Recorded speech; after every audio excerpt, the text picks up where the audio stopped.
¿Qué tal, chicos? ¿Cómo están? Muy buenas tardes con todos.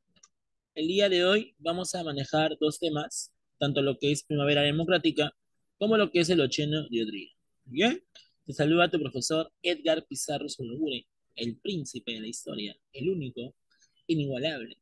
Así que presta mucha atención y vamos a comenzar el día de hoy. ¿Muy bien? Listo. A ver, chicos, vamos a ver. Con respecto a lo que es tanto la primavera democrática como el tercer, en este caso, tercer militarismo, y con respecto a lo que es, pues, el ochenio de Odría, ya estamos hablando, pues, de los gobiernos del siglo XX, estaríamos hablando ya, pues, la segunda mitad del siglo XX, y eso justamente corresponde a un contexto muy importante. Para este tiempo ya, la segunda mitad y la tercera mitad del siglo XX estaría relacionado a lo que se va a llamar la Guerra Fría. Ahora, la Guerra Fría en sí, ustedes saben, termina siendo pues la competencia que hay entre Estados Unidos y la Unión Soviética. Y esta competencia pues se da principalmente por el temor, ¿no? De utilizar armas nucleares, ya que ambas se han convertido en potencias industriales, sobre todo potencias nucleares, ya que ambas están desarrollando las armas nucleares. Entonces, ese contexto de la producción de armas nucleares, o denominado también Guerra Fría, estaría pues relacionado con esta segunda y tercera mitad del siglo XX. Pero si hablamos acerca de la primavera democrática en sí, ¿ya? Este contexto está relacionado a la Segunda Guerra Mundial.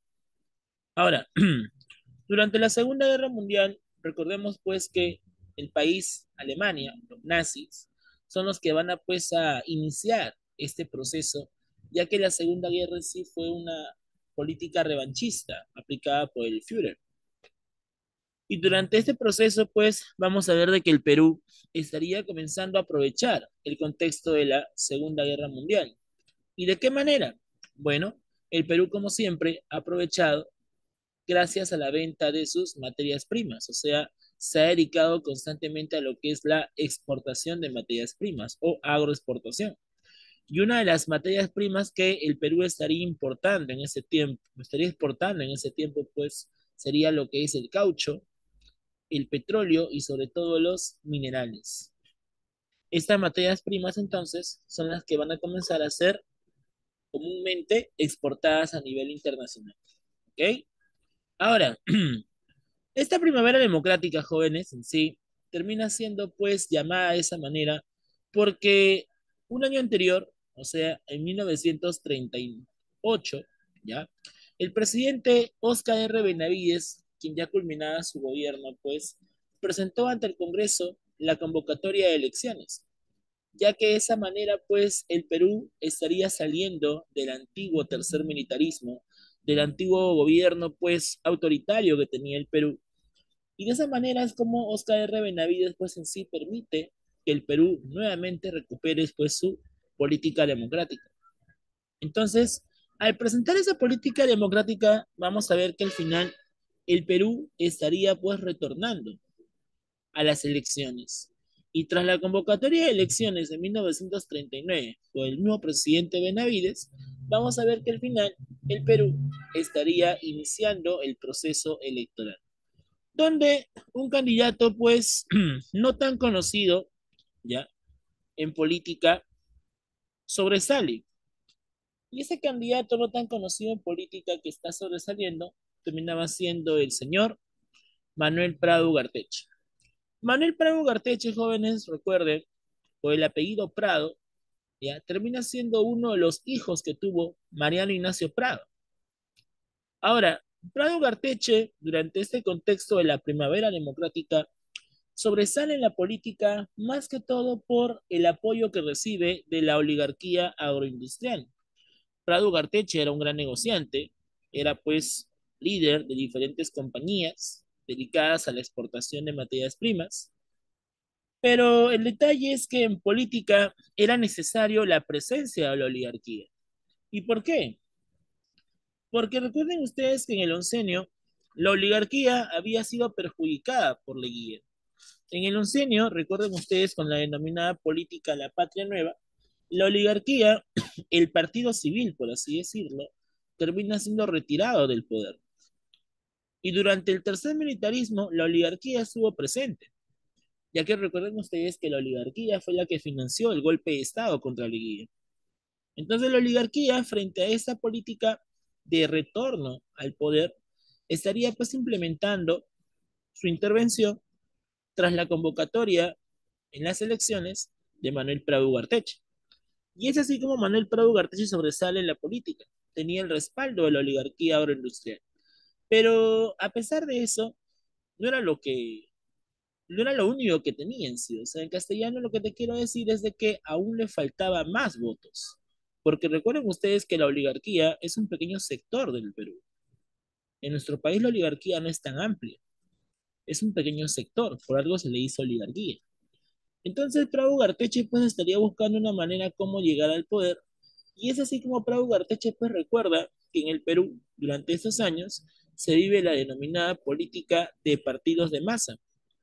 Los partidos de masa, recuerden ustedes, terminan siendo pues aquellos grupos populistas quienes habían cuestionado inclusive pues al gobierno de Leguía, al oncenio, y que además eran pues una especie de peligro, ¿no? Frente a los intereses imperialistas, ¿no? Capitalistas, y por todo ello es que los partidos de masa en sí terminan generando pues una gran popularidad, un gran respaldo popular. Las grandes masas obreras, campesinas, estaban pues más a favor de estos partidos. El APRA, pues, uno de los partidos de masa, termina siendo pues el más respaldado por el sector de la clase media, el sector de intelectuales. Pero el Partido Socialista Peruano, fundado por Mariátegui, está respaldado más por el proletariado, los obreros. Entonces, por esa razón es que al final vamos a ver pues de que Prado Ugarteche estaría buscando una alianza con uno de estos partidos de masa para que de esa forma pueda ganar las elecciones. ¿Ok? Entonces, en ese tiempo, Prado Ugarteche postula justamente ante las elecciones, pero un candidato que estaba pues en contra, ¿no? Y que tenía pues una pequeña preferencia en las elecciones, terminaba siendo Eloy Ureta. Y Eloy Ureta terminaba siendo un político fascista muy parecido a Miguel Sánchez Cerro. Y obviamente, pues el partido que va a utilizar Eloy Ureta termina siendo el partido Unión Revolucionaria, el partido fascista que había fundado Luis Miguel Sánchez Cerro en las elecciones del año 1931. Así es. Entonces, por esa razón es que Prado Ugarteche tiene este reto de ganar las elecciones y también, pues, sacar pues de la cabeza, ¿no? A los fascistas para querer mantener el poder en ese tiempo. Por eso que Prado Ugarteche tiene ese gran reto ante las elecciones. Muy bien. Entonces, con lo que te he explicado hace un poquito nada más, te he mencionado de que el Perú ya no vive pues una política totalitarista, no vive una política dictatorial, por así decirlo, sino el Perú ahora vive una época democrática. Y como la democracia ha regresado, a ese retorno de la democracia se le va a llamar la primavera democrática. Primavera porque es el retorno, ¿no? Así por ejemplo como ahora pues estamos ya en el mes de septiembre, ¿no? El 21, 23 de septiembre empieza la famosa época de la primavera, donde pues el clima ya no va a ser ni tan frío, ni tampoco tan cálido, un clima templado, por así decirlo, ¿no? Las flores pues renacen, ¿no? Después del frío invierno, ¿no? Y por esa razón es que se llama primavera, porque retorna justamente el florecimiento de la naturaleza, reflorece la naturaleza. Y así como la primavera reflorece la naturaleza, en política el Perú también está refloreciendo con la democracia.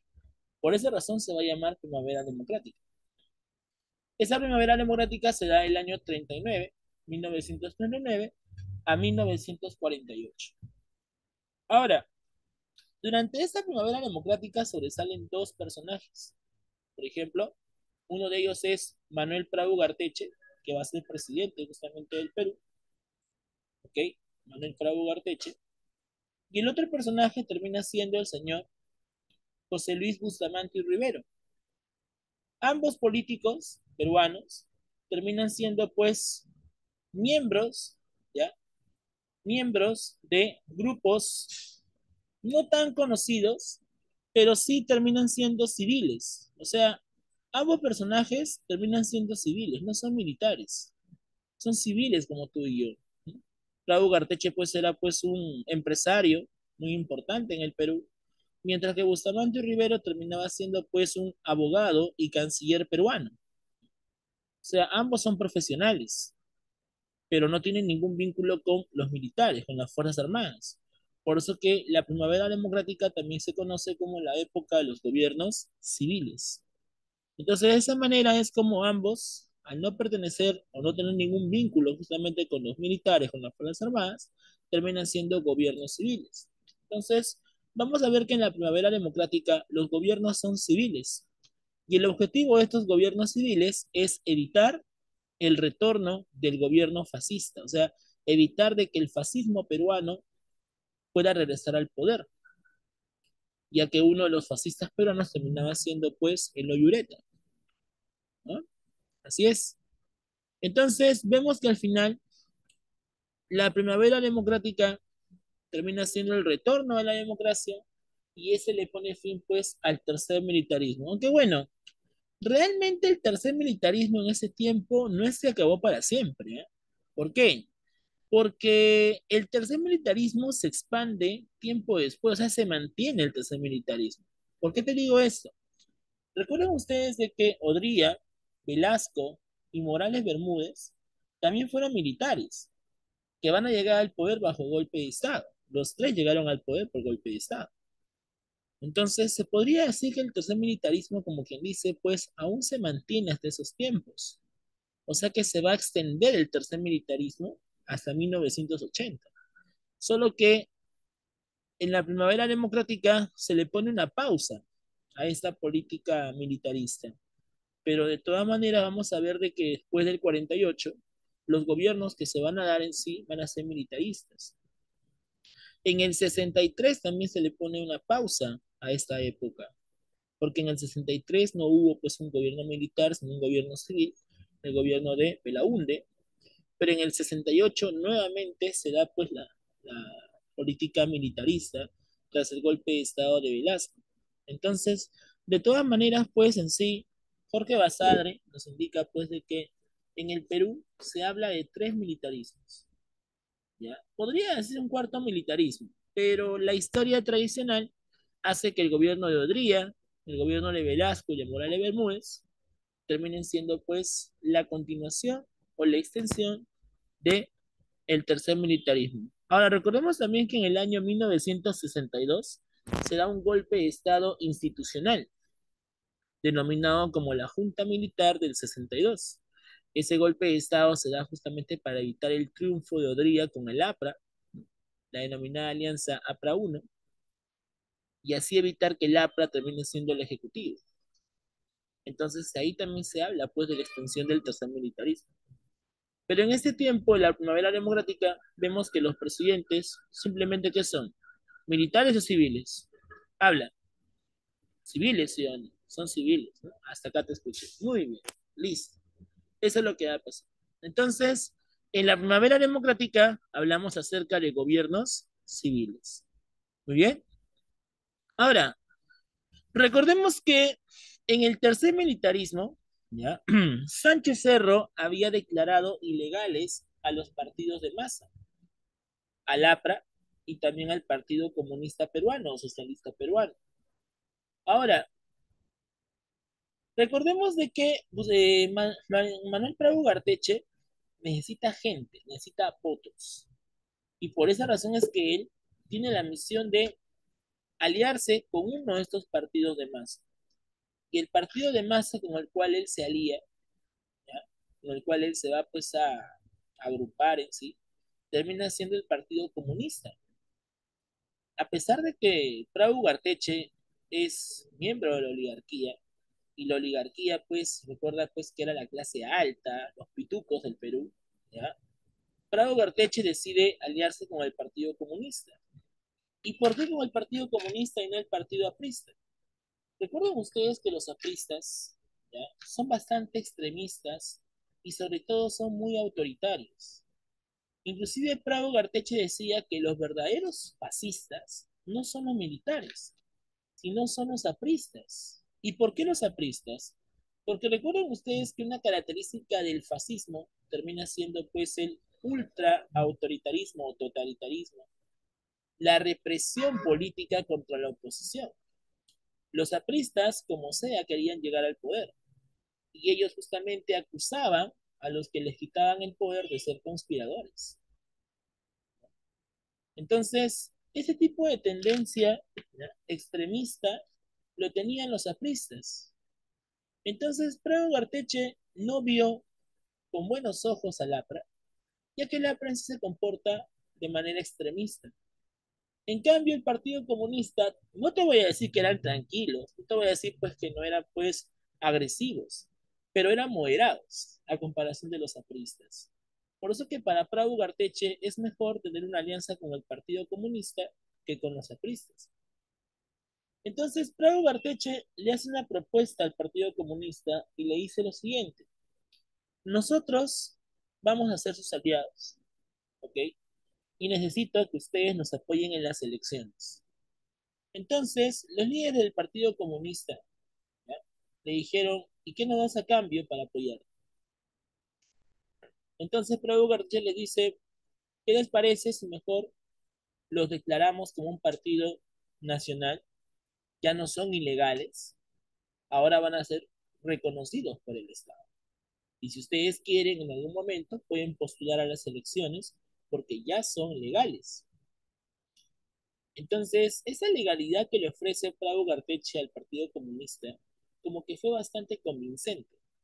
Por esa razón, hasta el final, Prado Garteche termina logrando la alianza del Partido Comunista y su apoyo en las elecciones.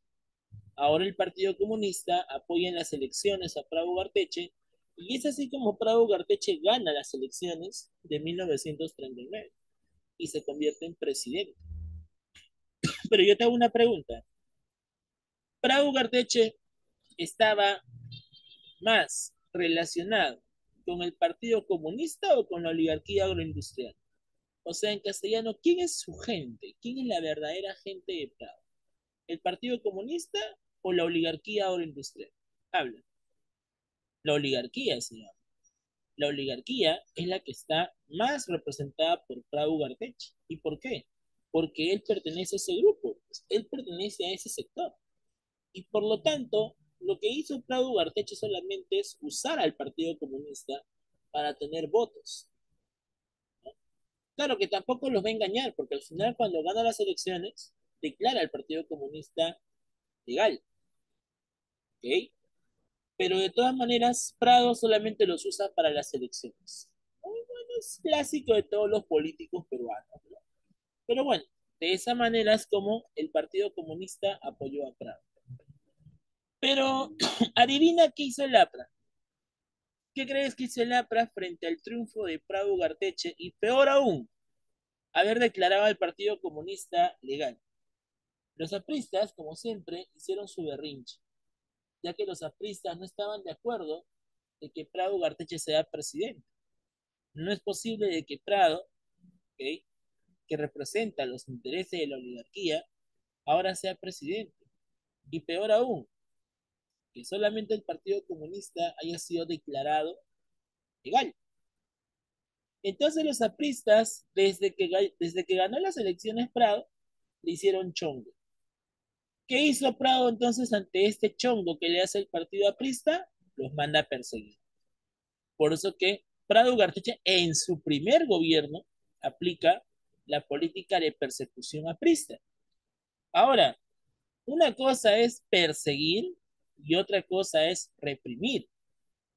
Prado Ugarteche solamente los persigue y los mete presos siempre y cuando hagan disturbios. Pero el único sanguinario, el único salvaje, por así decirlo, que los mataba a los apristas, que los reprimía, era Sánchez Cerro. ¿Ya? No confundir represión con persecución, ¿no? Profesor, pero Dina Boluarte es una asesina, una represora. Ya, está bien, todo lo que tú quieres. Pero no es lo mismo perseguir que reprimir. Dina Boluarte ahorita no mandó a perseguir a nadie.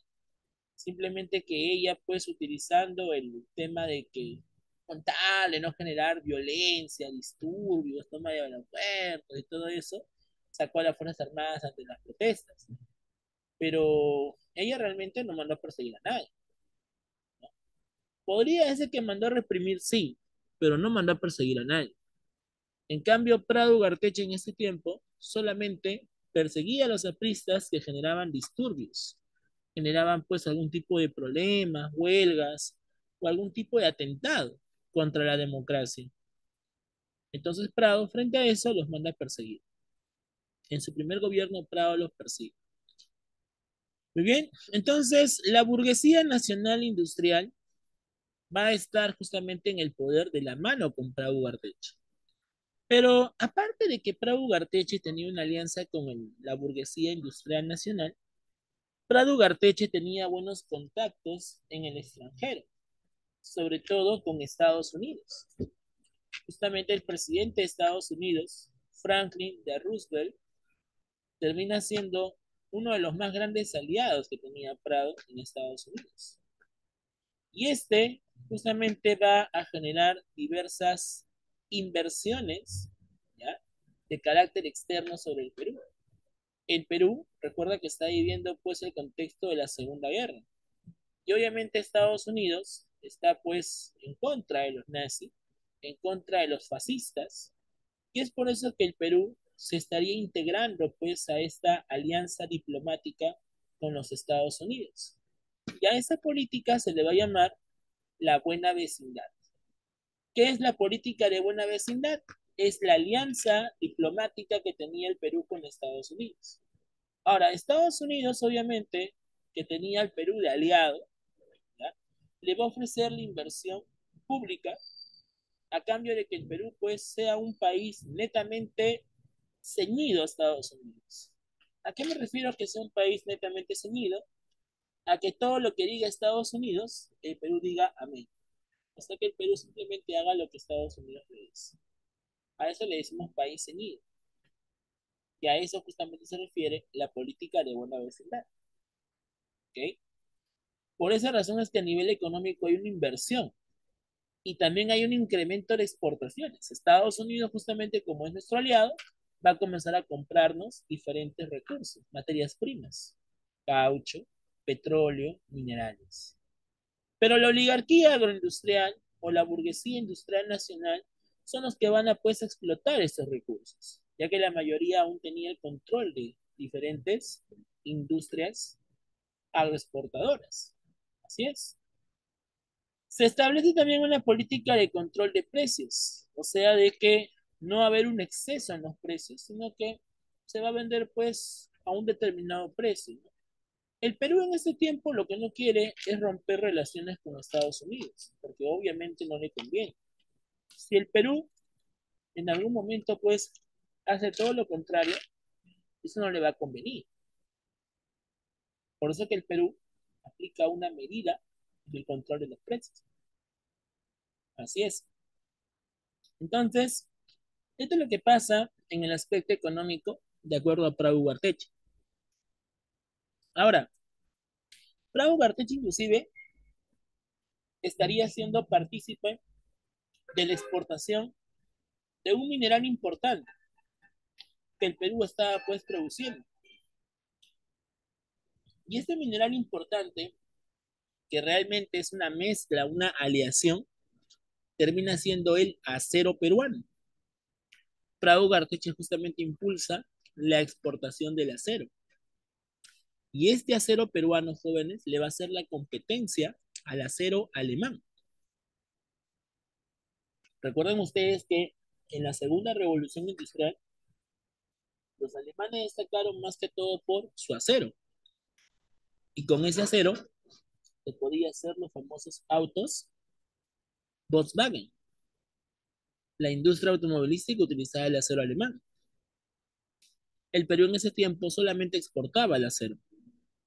Por esa razón, hablamos justamente de la política de la exportación del acero. Así es. Entonces, ahí tenemos justamente esta parte del aspecto económico que está realizando pues Prado en el gobierno. ¿Qué más?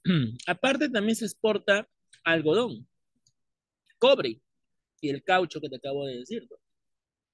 El algodón pues obviamente se hace debido a que todavía se desarrolla la industria textil.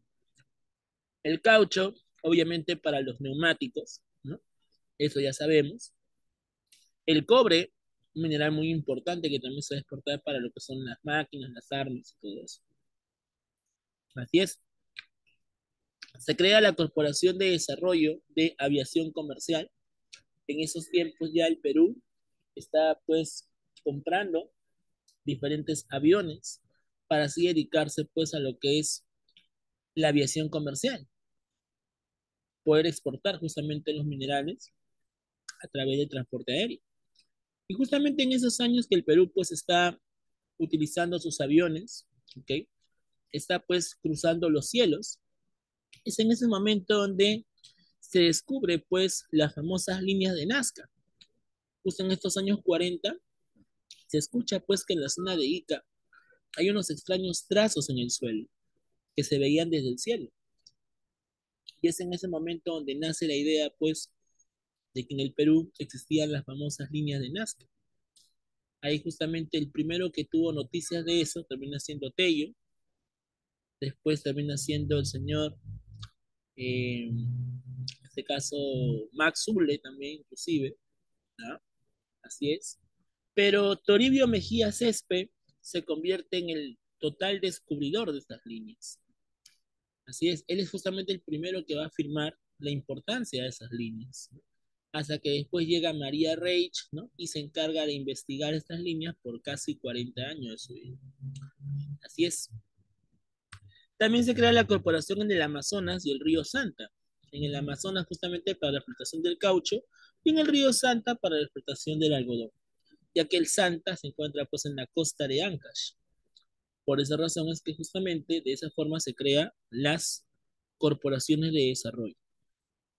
En el aspecto político también mencionamos nuevamente, se legaliza sindicalmente al Partido Comunista, porque son los que apoyaron a Prado, y también se legaliza a la CTP, la Confederación de Trabajadores del Perú. Este es un sindicato. ¿Recuerdan ustedes que cuando el Partido Socialista Peruano se crea, con María Tegui, ¿ya? Surge la idea de la formación de sindicatos peruanos. Y uno de los primeros sindicatos que se va a crear fue la CTP. Solo que para Sánchez Cerro este sindicato es ilegal.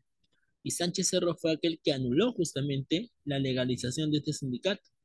Pero como Prado al final tiene pues al Partido Comunista de aliados, Prado lo único que hizo es legalizar. Así es, por la cantidad de votos en las elecciones. Eso es lo que va a pasar con Prado. ¿Te das cuenta? Y los únicos que van a estar en contra de Prado, ¿quiénes son? Los apristas, obviamente. Así es. Ya está. Listo. En el aspecto social, se podría decir de que Prado estaría pues realizando diferentes obras. Por ejemplo, Prado, ya durante su primer gobierno, en 1940 aproximadamente, pues estaría sufriendo el gran terremoto de Lima, un terremoto bastante devastador, de grado 8 aproximadamente. Entonces, de 8,8. Entonces, y este terremoto bastante devastador, ¿ya? Destruyó la capital, porque el epicentro fue en Lima, ¿ya? Y frente a ese gran terremoto devastador, la Biblioteca Nacional, pues, nuevamente se destruye debido a que el terremoto provocó, pues, un cortocircuito. Y ese cortocircuito generó un incendio de la Biblioteca Nacional. Y frente a ese incendio, es como Prado Ugarteche busca, pues, a un personaje que pueda recuperar, pueda reconstruir la Biblioteca Nacional. Y adivina, adivinador, quién va a ser el nuevo reconstructor de la biblioteca. No me digas Ricardo Palma. Ricardo Palma fue en el segundo militarismo. En la época de Prado, ¿quién sería aquel que reconstruiría la Biblioteca Nacional? A ver, mientras voy escribiendo, a ver, te escucho. Vamos, ¿quién es? Vamos, chicos. ¿Quién sería? A ver, te ayudo. Es un personaje que sale en el, bueno, salía, ¿no? Salía en los billetes de 100 soles. ¿Quién es? ¿Jorge? Claro, muy bien. Ahí hablamos de el gran Jorge Basadre. Entonces, el reconstructor de la República, ¿no? Así también le dice, el reconstructor de la Biblioteca Nacional, ¿no? del Perú, termina siendo el gran Jorge Basadre. Así es. Profesor, pero Jorge Basadre es un historiador. ¿Está bien, pues? ¿Qué tiene que ver con la biblioteca? Bastante, porque obviamente la historia está relacionada a la lectura, ¿ya? Y Jorge Basadre, pues en sí, tenía pues una gran, como quien dice, una gran, pues, un gran reconocimiento, ¿no? A nivel literario, porque él va a ser autor de varias obras, como el caso de la historia de la República del Perú. Entonces, por esas razones que Jorge Basadre al final le terminan encomendando, ¿ya? Lo que es la reconstrucción de la Biblioteca Nacional, ¿ya? También se hace un censo en el año 1940 para arrojar las cifras de la población peruana, ¿no? Y con ese censo se dieron cuenta de que en la capital había más ciudadanos que en las provincias. O sea que ya se está dando pues los inicios de la urbanización en la capital. ¿Desde qué momento se da este proceso de la urbanización en la capital? O sea, ¿desde qué momento llegan los primeros migrantes del campo a la ciudad? Bueno, en el gobierno de Sánchez Cerro se da inicio de la migración del campo a la ciudad, pero ya para 1940 se veía pues una cifra bastante grande de que había más pueblos campesinos en la capital que en las provincias. ¿Y por qué, profesor? Porque bueno, obviamente tú sabes pues que en esos tiempos había mayor oportunidad en la capital que en las provincias. Por eso es que hay una fuerte cantidad de personas migrantes en la capital. ¿Ya? Muy bien. Sigamos. En el aspecto internacional, jóvenes, sí, vamos a recordar pues la famosa guerra con Ecuador, ¿no? Un conflicto muy importante que se da porque al final nosotros, desde muchos años, el país con el cual hemos tenido más guerras siempre ha sido Ecuador. Muchos creen que Chile es el único país que ha tenido guerra con el Perú y eso es falso. Recuerden ustedes que desde la época de Castilla, desde su segundo gobierno, ya teníamos problemas con Ecuador por el tema de las fronteras, ya que no había una limitación de fronteras en ese tiempo. Entonces, Ecuador, desde el siglo XIX, siempre ha sido un problema con el Perú. Inclusive, desde que se inició la República, ¿ya? Siempre había problemas con Ecuador, porque antes Ecuador le pertenecía pues a la Gran Colombia. Entonces, Ecuador siempre ha sido el país con el cual hemos tenido diferentes conflictos. Pero ¿qué es lo que había pasado? Ecuador justamente se había pues ocupado, ¿ya? Sobre esta zona de la selva peruana, la zona norte de la selva peruana, donde sus pretensiones era pues tomar la posesión de Tumbes, Maynas y Jaén. ¿Okay? Toda esta zona Ecuador tenía pretensiones de ocupar. Inclusive también ya tenían ciertos soldados que habitaban en esta zona, que están pisando territorio nacional. Entonces, frente a eso, vamos a ver de que el presidente Prado acusa a Ecuador de estar invadiendo el territorio nacional y es así como se da la guerra con Ecuador.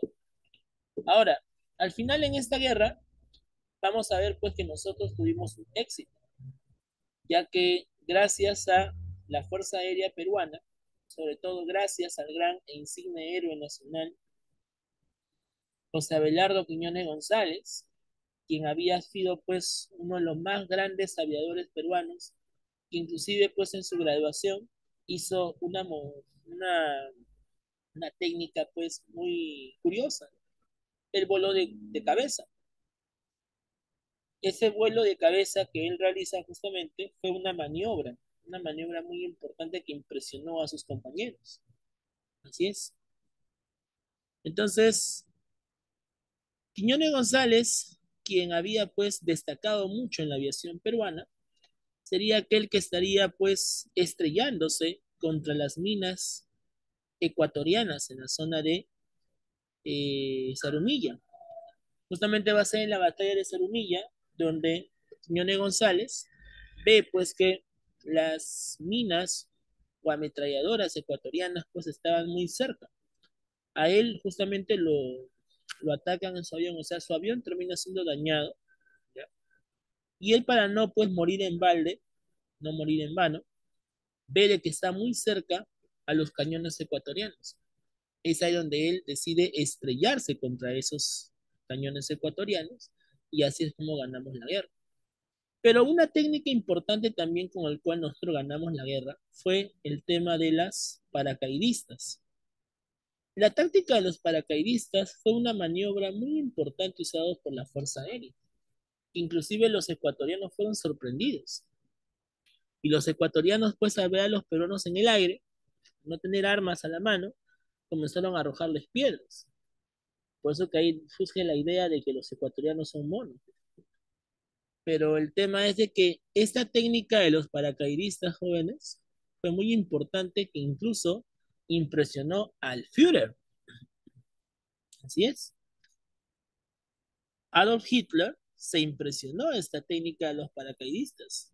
Y por eso que en la Segunda Guerra él lo utilizó en el desembarco sobre la isla de Creta, ¿no? Para justamente tomar la zona de Sicilia y Grecia. Justamente Hitler desembarca en la zona de Creta con los alemanes, ¿no? Y utiliza la misma técnica que los peruanos en la guerra con Ecuador. Imagínate que fue la primera vez y la única también, ¿no? que impresionamos a alguien tan importante en la Segunda Guerra como el caso del Führer. Así es. Muy bien, listo. ¿Qué más? Como teníamos una fuerte alianza con Estados Unidos, obviamente sabemos que en la guerra los enemigos de Estados Unidos son Alemania, Japón, Italia. Entonces, vamos a ver de que el presidente Prado, frente a esta política de alianza, decide pues deportar a todos los inmigrantes enemigos de la guerra. Y en este caso, en el Perú, recuerda que en el siglo XIX habían llegado pues migrantes alemanes, austriacos, irlandeses, iban a la selva peruana. Ya, los alemanes van a ser deportados porque obviamente son enemigos de la guerra. Los japoneses que habían llegado pues a fines del siglo XIX también son deportados, ya que justamente eso refleja la alianza con Estados Unidos. Entonces se da la deportación de migrantes alemanes y japoneses. ¿Muy bien? Listo. Entonces, finalmente, para 1945, tú sabes, obviamente por historia universal, de que la Segunda Guerra concluye, ganaron obviamente los aliados, ¿no? Y se da inicio a la denominada Guerra Fría.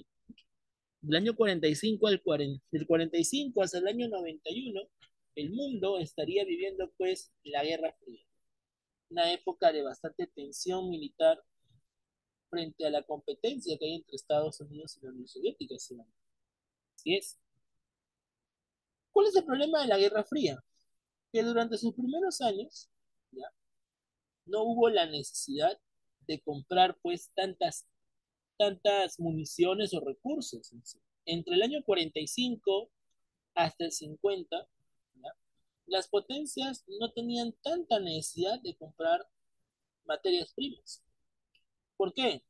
Porque lo primero que están haciendo es preparar sus armas nucleares. ¿Entiendes? Entonces, entre el 45 y el 50, las potencias no aumentan la agroexportación en el Perú. O sea que el Perú no vende materias primas a Estados Unidos. Entonces, ¿qué va a hacer el Perú en esos tiempos, profesor? Justamente el Perú está viviendo una crisis económica. El Perú, recuerda, depende mucho de la venta de materias primas, depende mucho de la agroexportación. Y si en los primeros años de la Guerra Fría no hay una gran demanda de materias primas, entonces el Perú se va a la quiebra. Por eso es que justamente el presidente Bustamante, durante su gobierno, va a ver que es bastante difícil la situación, porque se redujeron fuertemente las exportaciones al finalizar la Segunda Guerra Mundial. Así es. Entonces, del 45 al 48, ¿no?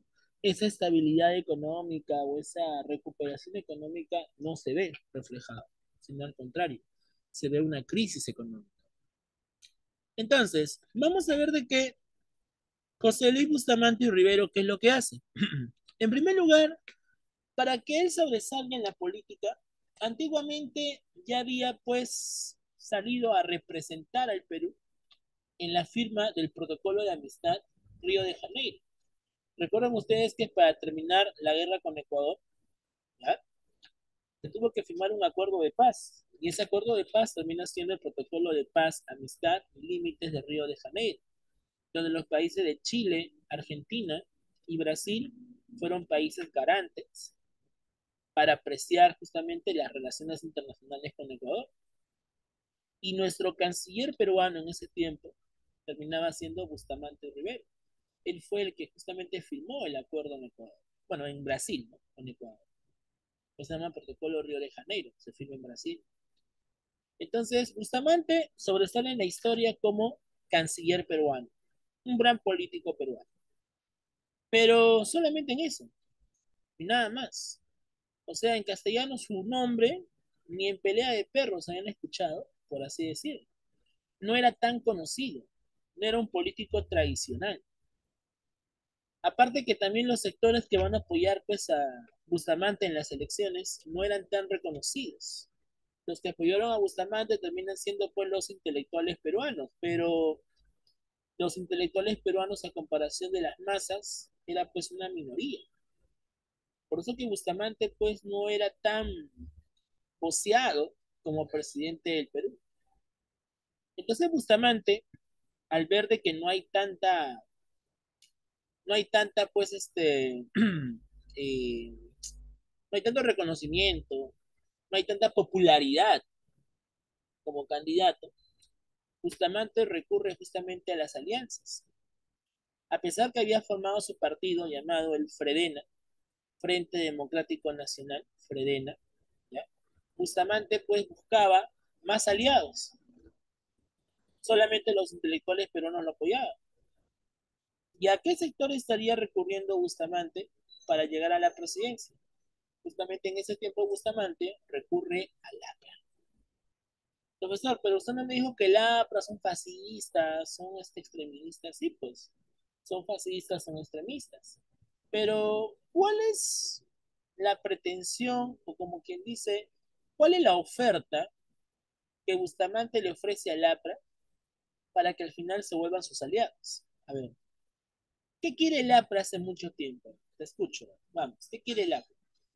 El APRA quiere ser ejecutivo, ¿sí o no? El APRA quiere llegar a ser el ejecutivo, el APRA quiere gobernar el Perú. Allá de la Torre, así como Keiko quiere ser presidente. Por esa razón es de que el APRA, ¿ya?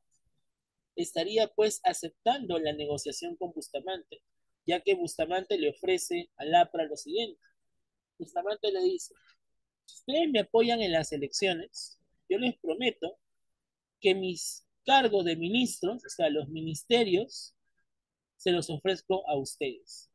Todos mis ministros van a ser ustedes. ¿Qué les parece?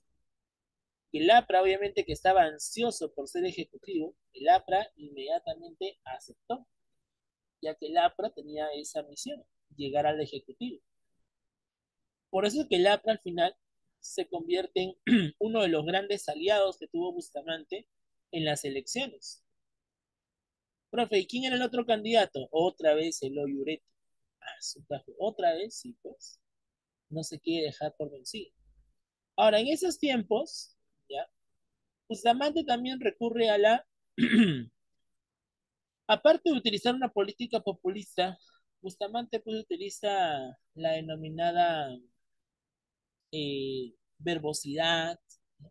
O por así decirlo, la oratoria, ¿ok? Era un demagogo, más que todo. Utiliza la demagogia. Y en ese tiempo pues utiliza una frase, ¿no? De campaña que decía lo siguiente: si quieres estar a dieta, vota por Ureta.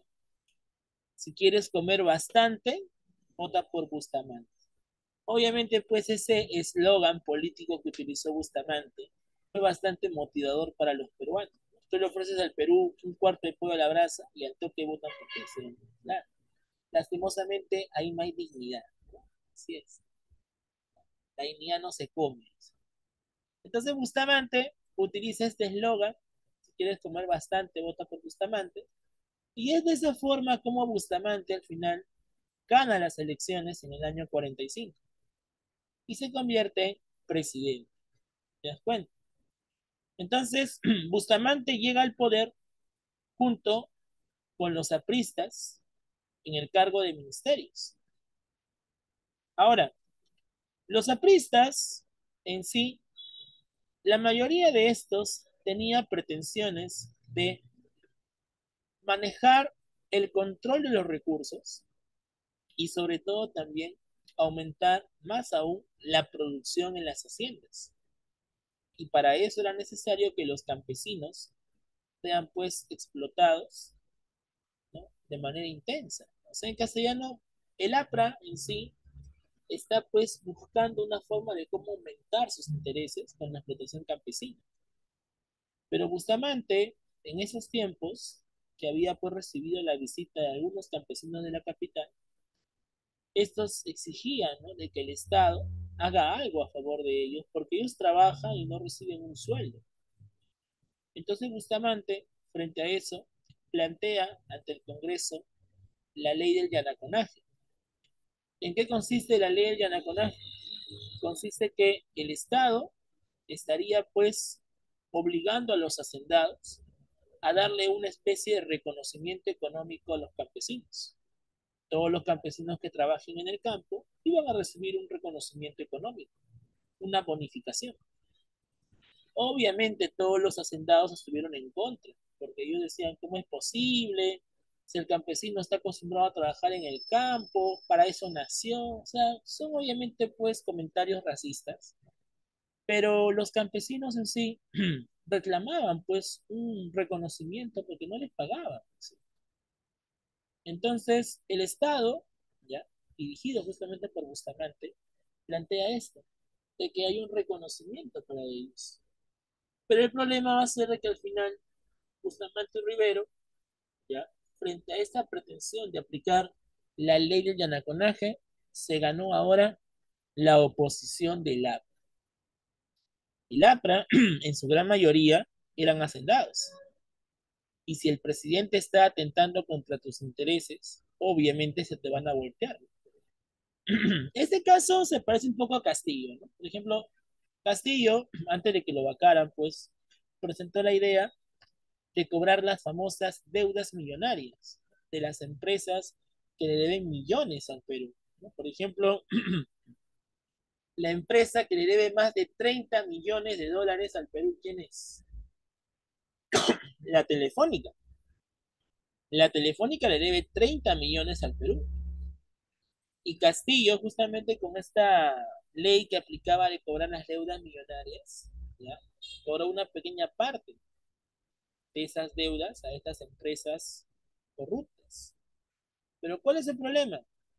El problema es que los congresistas de hoy en día, la mayoría tiene su negocio y la mayoría está ligada a los famosos monopolios, como el caso de Grupo Gloria, Alicor y así. Entonces, frente a esas pretensiones de generar pues un cobro, ¿no?, de deudas millonarias, ¿ya?, el Congreso es por el cual decide pues de vacar a Castillo. O sea, no es que lo vacan por corrupto, o sea, bueno, Castillo sí ha sido corrupto, obviamente tenemos que reconocerlo así, ¿no? Ha sido mentiroso sobre todo, pero a él lo han vacado más por burro que otra cosa, porque él siendo presidente, ¿no?, siendo jefe de Estado, no ha sabido defender el Ejecutivo, ¿entiendes? No han agarrado de cholillo en castellano.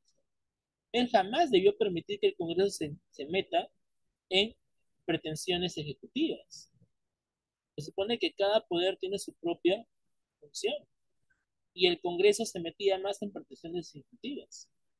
Entonces, Castillo ahí lo han pacado por burro, que otra cosa. Pero bueno, pues la cosa ahí está. Entonces, así como Castillo, pues, generó esta política de disconformidad de los congresistas de la República, Bustamante también en ese tiempo, al aplicar la ley de Yanaconaje, se ganó, pues, el rechazo y la oposición de la. Pero a pesar de eso, el APRA le da una oportunidad y le dice: ya, mira, compadre, está bien, todo lo que tú quieras, pero ya. Supongamos que acá no pasó nada. vamos a empezar de nuevo.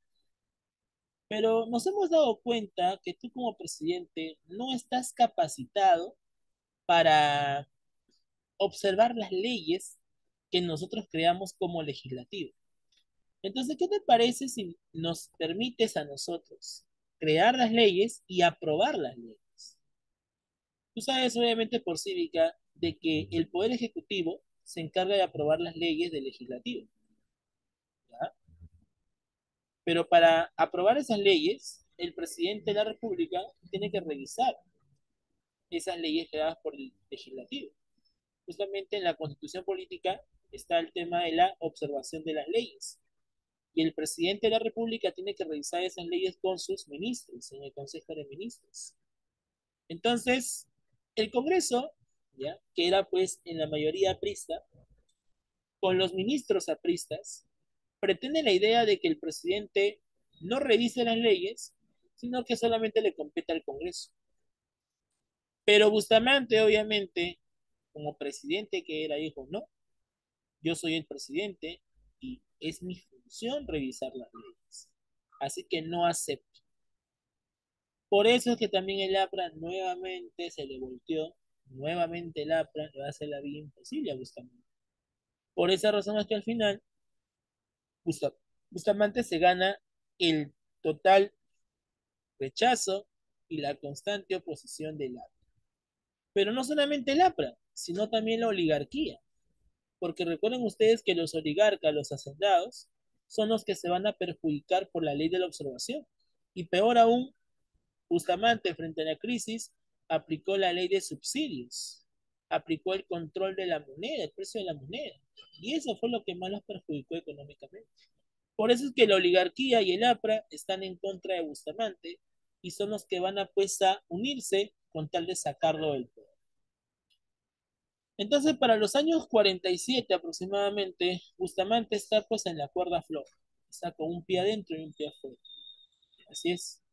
Pero a pesar de eso, también Bustamante había pues creado la empresa petrolera fiscal en la zona de La Brea y Pariñas para explotar justamente el petróleo que antiguamente la IPC manejaba. Los precios comienzan a subir, entonces Bustamante frente a ese aumento de los precios aplica los subsidios, ¿no? Recuerdan ustedes que los subsidios es cuando el Estado maneja los precios a nivel nacional y nadie puede subir o bajar los precios cuando quiere, el Estado lo controla. También aplica el control de tipo de cambio de la moneda, porque la moneda también está en devaluación. Entonces, por todo este problema económico y político, es al final donde en el Perú se van a dar constantes huelgas, protestas, ¿no? Querían sacar al presidente porque al final es un fiasco. ¿Sí es? Entonces, ese es el gran problema que está viviendo Bustamante en su gobierno. Ahora, algo muy importante que hizo Bustamante sí fue la defensa de nuestras línea marítima o también llamada millas marítimas peruanas. Justamente Bustamante aplica un decreto supremo donde éste protege los recursos geológicos de nuestro mar. Y de ese momento nuestro mar va a ser denominado como el Mar de Grau. Y este Mar de Grau tenía 200 millas, desde la zona fronteriza de Boca de Capones, que está al límite con Ecuador, hasta la zona del hito número 1 o la Concordia con Chile. Todo este espacio terminaba siendo pues nuestro mar peruano, nuestro mar de Grau. El problema es que por geografía vemos pues que en el punto de la Concordia hacia abajo, ¿ya? Hay un pequeño triángulo que Chile justamente va a tener problemas con el Perú, el famoso triángulo marítimo. El Perú limitaba hasta este punto y los chilenos limitaban hasta este punto. Y por ese triángulo justamente van a haber muchos problemas entre Perú y Chile. Justamente en el año 2008, Alan García demanda a Chile ante la Corte Internacional de la Haya para de una vez solucionar ese problema. Y en el año 2014, pues el fallo de la Haya sería de que el Perú recibiría una paralela de esta parte, ¿no? O sea, prácticamente casi nada, ¿no? Mitad, mitad. Entonces, vamos a ver de que al final Bustamante aplica el decreto supremo donde protege nuestro mar peruano. Y a eso se le va a llamar la tesis, ¿no? de la defensa de las 200 millas del Mar de Grande. Ahora, inclusive también en esos tiempos ya del año 48, se dio el asesinato en ese caso, del dueño del diario La Prensa, Francisco Graña y su esposa.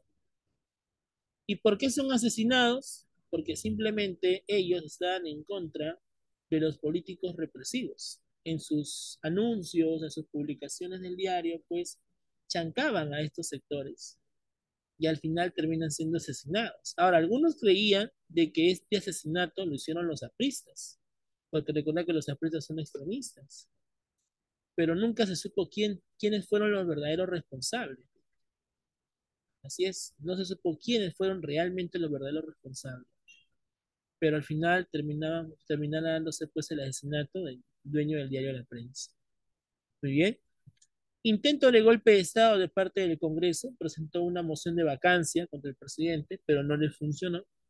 Así que por lo tanto la oligarquía, para sacar de una vez a Bustamante del poder, planteó la necesidad de que un militar intervenga. Y este militar que va a intervenir justamente en el Perú, ¿quién sería? Sería el general Manuel Apolinario Odría. Desde Arequipa, frente a las constantes agitaciones sociales, vamos a ver que el 3 de octubre del año 48, el general Manuel Odría, contratado por la oligarquía, al final termina dándole golpe de Estado a Bustamante. Y Bustamante y Rivero al final fue retirado del poder. Ahora, como Bustamante tenía buenos contactos en la ONU, en las Naciones Unidas, las Naciones Unidas se lo van a llevar para que trabaje como diplomático, trabaje como embajador, para que no atenten contra su vida y todo ello. Por eso que Bustamante termina siendo pues deportado. Y al final el poder de la presidencia del Perú estaría pues en manos de ¿quién? En manos de Manuel Odría. Entonces, es así como Manuel Odría termina siendo presidente del Perú. ¿Bien? Y a esa época donde Odría terminaba siendo presidente del Perú, ¿cómo se va a llamar? A esa época se le va a llamar el Ochenio de Odría. ¿Por qué Ochenio, profesor? Porque van a ser 8 años de gobierno del presidente Manuel Odría. Entonces, de 1948 a 1956, el presidente Manuel Odría terminaba llegando al poder. ¿Bien? Por eso le iban a decir el 80, por los 8 años en el poder. Muy bien. Entonces, vamos a trabajar por acá lo que es el Ocheno de Odría. Ya la próxima semana estaríamos viendo lo que es la convivencia, el primer belaunismo. Muy bien, enfocámonos. El Ocheno de Odría. ¿Qué es lo que pasa? El Ocheno de Odría ya estaría relacionado pues a los últimos gobiernos del Perú. ¿Ok? Vamos a ver de que Manuel Odría Amoretti, ¿ok? Era pues un militante peruano, ¿ok? Tarmeño, ¿no? En Tarma, la provincia de Junín. Pero el problema de Odría es de que a pesar de ser militar, terminaba siendo un pésimo orador. Si para ti Castillo pues hablaba sonceras, imagínate escuchar a Odría. Si comparamos a Castillo con Odría, Odría prácticamente era pues lo peor que Castillo. O sea, Castillo parecería inteligente, ¿no? Comparando con Odría. ¿Entiendes? Tú comparas un discurso de Odría con el de Castillo, Castillo pareciera Alan García. Pareciera, de hecho, parece. No digo que es. ¿Ya? Entonces Odría, a pesar de todo, era un pésimo orador. Pero siendo pésimo orador, a pesar de todo, tenía pues una estabilidad política, ya que él manejaba a los militares del Perú. Y justamente hay una institución que Odría estaría creando en su gobierno para la preparación militar. Y a eso se le va a llamar el CAEM, los Centros de Altos Estudios Militares, que después va a ser llamado las Fuerzas Armadas. Entonces, Odría tenía pues una estabilidad política con los militares en el Perú en esos tiempos. ¿Bien? Entonces, se le va a llamar Ochenio, ¿ya? ochenio de Odría, porque el año 48 al 56, el presidente Odría llegaría a ser presidente durante esos 8 años. ¿Bien? ¿Sí es? Entonces, a eso le decimos el ochenio, los 8 años de gobierno de Odría. ¿Cuál es el contexto que vive el mundo durante el ochenio? El contexto más importante que vive el mundo durante el ochenio, jóvenes, termina siendo la famosa Guerra de Corea. ¿Qué fue la Guerra de Corea? La Guerra de Corea termina siendo, pues, el mayor y más importante conflicto que tuvo la Guerra Fría. La Guerra de Corea fue la que inició justamente la Guerra Fría en esos tiempos, ¿ok? Ya que la Guerra de Corea, pues, en sí, fue el momento donde interviene tanto la Unión Soviética como Estados Unidos en ambas Coreas. Mientras Corea del Norte es apoyada por la Unión Soviética y la China comunista, Corea del Sur era apoyada por Estados Unidos y los miembros de la ONU. Entonces ahí se ve justamente reflejado ya este proceso de la intervención de las potencias en ambas Coreas. Ahora, ¿en qué se benefició el Perú en la guerra de Corea? El Perú se beneficia más que todo en la política exportadora. El Perú en esos tiempos nuevamente aumenta la exportación de materias primas, sobre todo de minerales, ya que esos minerales van a servir para hacer las armas, ¿no? Y también pues municiones. Por esa razón es que Odría al final termina aprovechando este contexto de la guerra de Corea. Y la guerra de Corea, jóvenes, al final estaría pues favoreciendo al Perú, porque el Perú va a vivir una época de auge económico. Al haber tanta demanda de minerales, el Perú, que es un país exportador de minerales, vivió una época de auge. Y gracias a ese auge económico que está viviendo el Perú durante la guerra de Corea, es por el cual el presidente Odría termina haciendo diferentes obras públicas. Así es. Entonces, el Perú vivió una gran época de obras públicas gracias a la bonanza o el auge económico de la guerra de Corea. El gobierno de Odría termina siendo bastante populista porque él, a pesar de ser militar, termina respaldando pues a los sectores bajos, sobre todo a los migrantes de la capital, o sea, los campesinos que vivían en la capital, y también a los obreros, los empleados. Estos sectores son los que más van a ser beneficiados en su gobierno. Y esa política populista que justamente Odría utiliza, ¿ya? Durante la campaña de 1950 y los primeros años de su gobierno, se le va a llamar la bajada al llano. ¿Qué es la bajada al llano? Es justamente la relación que tuvo con los sectores bajos en el poder. Entonces, eso fue lo que justamente provocó de que el presidente Odría mantenga su gobierno durante estos 8 años.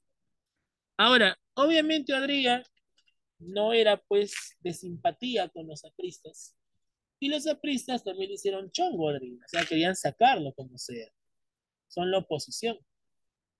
Pero Odría obviamente no se va a dejar sacar del poder por los apristas. Por eso que Odría también mantuvo la política de persecución aprista, pero solamente los perseguía y los encerraba, no los mataba. Así es. Odría también persiguió a los apristas. Pero vamos a ver que al final Odría respaldó más a las clases bajas, a los migrantes campesinos y a los empleados y obreros. ¿Muy bien? Eso es lo que va a pasar. Entonces, de esa forma es como Odría termina siendo presidente del Perú. ¿Ya? Ahora, antes de que Odría sea presidente, como recordamos hace un momento nada más, ¿ya? El presidente Bustamante, pues, bueno, el expresidente Bustamante vivía una crisis económica, política, hay un desgaste en su figura política, además también había pues huelgas, protestas contra la crisis, y ese es el momento que Odría aprovecha justamente para dar su golpe de Estado. Pero recuerda que el golpe de Estado de Odría no lo hizo por voluntad propia, sino lo hizo porque él fue contratado por la oligarquía, ya que la oligarquía se estaba perjudicando por el presidente Bustamante, aplicó la ley del Yanaconaje. Muy bien. ¿Qué es lo que va a hacer en general en su gobierno? Primero, a nivel económico, Odría aplicó reformas liberales. donde mantuvo una buena relación con Estados Unidos, ¿ya? Aplicándose la misión Klein. ¿Qué es la misión Klein? La misión Klein tiene que ver con la intervención de una asesoría norteamericana en el Perú para que se pueda pues manejar la exportación y la explotación de los minerales en los centros mineros. Con esa misión Klein se aplica el código de minería, donde se va pues a explotar constantemente los minerales y también se va a vender los minerales a nivel internacional. ¿Recuerdan ustedes cuando hablamos la palabra códigos? Código de aguas, código de minería, código de comercio. Eso autoriza al Estado para vender los materiales, las materias primas o los recursos en sí. Por eso que aplica el código de minería, porque va a vender constantemente minerales.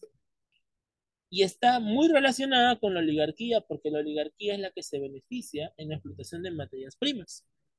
A nivel político, Odría, como te dije, sufre pues los intentos de golpe de Estado y sobre todo la oposición del APRA. Así que Odría aplica la Ley de Seguridad Interior, donde los apristas terminan siendo perseguidos frente a esas políticas represivas. Su gobierno se va a dedicar a hacer diferentes reformas sociales, ya que fue un gobierno populista pero autoritario. Autoritario porque Odría es militar. Todos los militares siempre han sido autoritarios. ¿Ya? Pero va a ser más que todo populista por las diferentes reformas sociales. Y durante su gobierno también se estaría dándose la famosa migración del 50. ¿Qué fue la migración del 50? Fue la época donde los campesinos llegaron a la capital en masa. O sea, llegaron muchos campesinos a la capital buscando oportunidades y se estaría dándose origen a las barriadas. Las barriadas terminan siendo pues las primeras urbanizaciones en la capital. O sea, la gente al no encontrar pues casas en las avenidas principales, estaría pues viviendo en los cerros. Los cerros comenzaron a ser pues poblados por estos migrantes campesinos. De ahí nace pues la idea, ¿no?, de los asentamientos humanos, ¿no?, los primeros asentamientos humanos, ¿no?, los barrios jóvenes, por así decirlo, ¿no? Así es, o pueblo joven, ¿no? Así es. Y ahí nace la idea de aquí los cerros tienen ventanas, ¿no? Claro, obviamente, los cerros van a comenzar pues a poblarse debido a la necesidad pues de vivir en un lugar donde poder vivir. Así es. Entonces, con Odría se da pues la idea de la migración del campo a la ciudad en masa. Y a eso le vamos a llamar las barriadas. ¿Te das cuenta? Así es. Muy bien. Vamos a ver por acá. Aspecto político durante su gobierno. Odría, chicos, durante los 8 años tuvo dos fases. La primera fase, del 48 al 50, va a ser llamada la fase militar o junta militar. ¿Por qué? Esta junta militar será a través de su golpe de Estado. Recuerda que él llegó al poder bajo golpe de Estado. Entonces, entre el 48 y el 50, Odría maneja un gobierno autoritario a través de esta junta militar. Pero durante esta junta militar, él aplica justamente reformas represivas contra el APRA, la persecución de los apristas. ¿Ya? Ahora, Odría, durante esos tiempos, fue duramente criticado por ser un dictador. Inclusive hay un literato peruano que lo cuestionaba y va a escribir una obra literaria contra su dictadura. ¿Quién es? Ahí tenemos al gran y reconocido premio Nobel peruano, Mario Vargas Llosa. Mario Vargas Llosa en esos tiempos, pues, chibolo, obviamente, 30 y todo aproximadamente, terminaba, pues, cuestionando el gobierno de Odría frente a esta política dictatorial. Y la obra literaria, donde estaría criticando, pues, el gobierno de Odría, termina siendo Conversación en la Catedral. ¿Ya? Así es. Ahora, todos cuando escuchamos esa obra, Conversación en la Catedral, pensamos, ¿no? Pensamos pues inocentemente, ¿no?, que quizás sea pues un templo, una iglesia, ¿no?, la Catedral de Lima, pero no, la catedral no era ninguna iglesia, jóvenes, sino era un bar, era un lugar donde la gente, pues los varones sobre todo, acudían ahogar sus penas, o sobre todo, pues, conversar de temas políticos, ¿no? A veces, pues, cuando te reúnes con tus patas, ¿no? Hablas de política, ¿no? Discutes en política, ¿no? Pero esa era justamente la tradición, asistir a los bares y hablar acerca de política, ¿no? Pero no solamente era un bar la catedral, sino que también se va a convertir, pues, en un lugar, ya sabes, pues, ¿no? Un lugar mundano, donde pues hay algunas señoritas que ofrecían ahí sus servicios, ¿no? Ya te imaginas qué tipo de servicios, obviamente. Por eso que la mayoría de asistentes a la catedral terminaban siendo varones. Así es, imagínate. Entonces, esa obra, Conversación en la Catedral, justamente habla acerca de la crítica que se vivía contra el gobierno de Rodríguez. Así es, contra su dictadura. Pero como la imagen de Odría en sí está siendo duramente criticada, Odría decide renunciar al poder. ¿Por qué? Odría no quiere ser visto como un dictador más, sino todo lo contrario. Odría lo que quiere es de que la gente le tenga pues un aprecio, ya que él ha venido a gobernar para el Perú. Así que por eso Odría renuncia. ¿Para qué? Para lanzarse a la candidatura. O sea, Odría, como sea, quiere ser presidente, pero reconocido, ya no a través de una dictadura. Por esa razón es que Odría, ¿qué hace? Odría estaría renunciando al poder, dejando a cargo a Zenón Noriega, su sucesor, y al lanzarse a la política, Odría estaría fundando un partido político. ¿Cómo se va a llamar ese partido político? Ese partido político se va a llamar UNO. ¿Y qué significa UNO? La palabra UNO significa Unión Nacional Odriísta. Entonces, su partido UNO significa Unión, Unión Nacional Odriísta. Unión Nacional Odriísta. Entonces, eso es lo que justamente significaba la palabra uno. Entonces, uno termina siendo su partido político. Este es el partido político que Odría estaría fundando en los años 50. Y con este partido político, Odría tenía la pretensión de llegar a la presidencia, pero ahora de carácter democrático, o sea, ya no va a ser un dictador más, sino ahora va a ser presidente constitucional. Así es. Y la medida política o la estrategia política que él utiliza para llegar al poder, ¿cómo se va a llamar? Se va a llamar la bajada al llano. ¿Qué significa bajada al llano?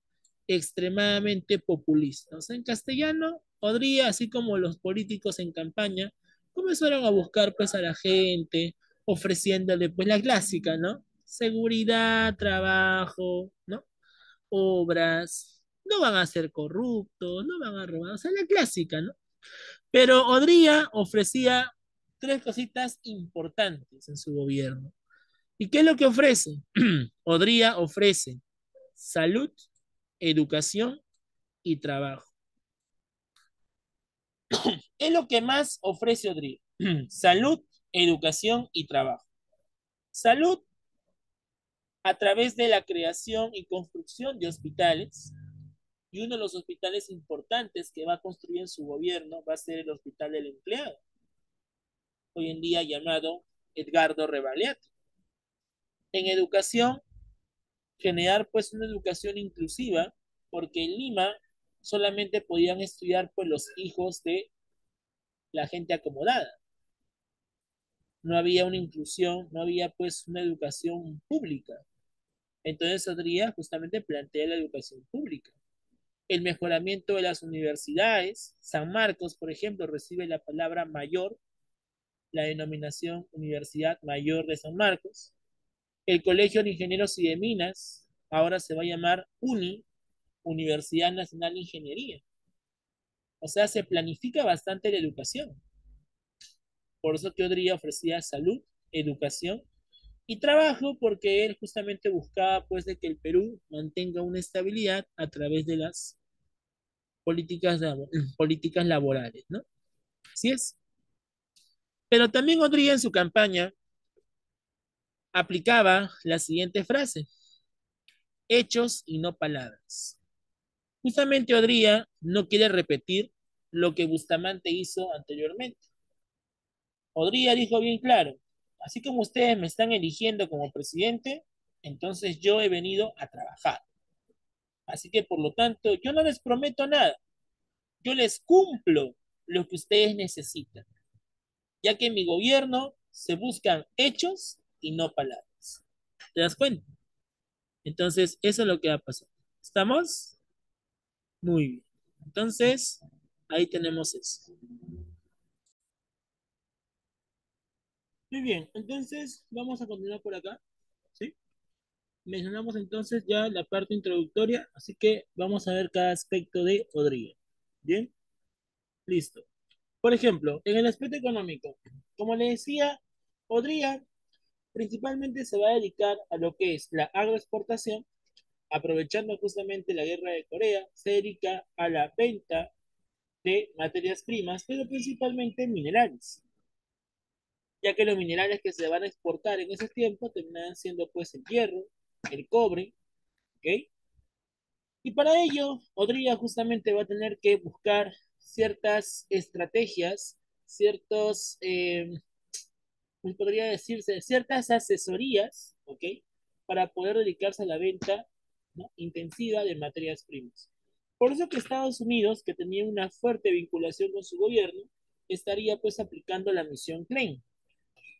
Esta misión, así como la anterior, pues como la misión Clay, la misión Kemmerer, la misión Cumberland, por ejemplo, que se han aplicado pues en el UCN, en el militarismo, esta misión en sí vuelve a ser otra asesoría financiera, otra intervención pues financiera norteamericana, con el propósito de que el Perú pues maneje adecuadamente la venta de sus materias primas.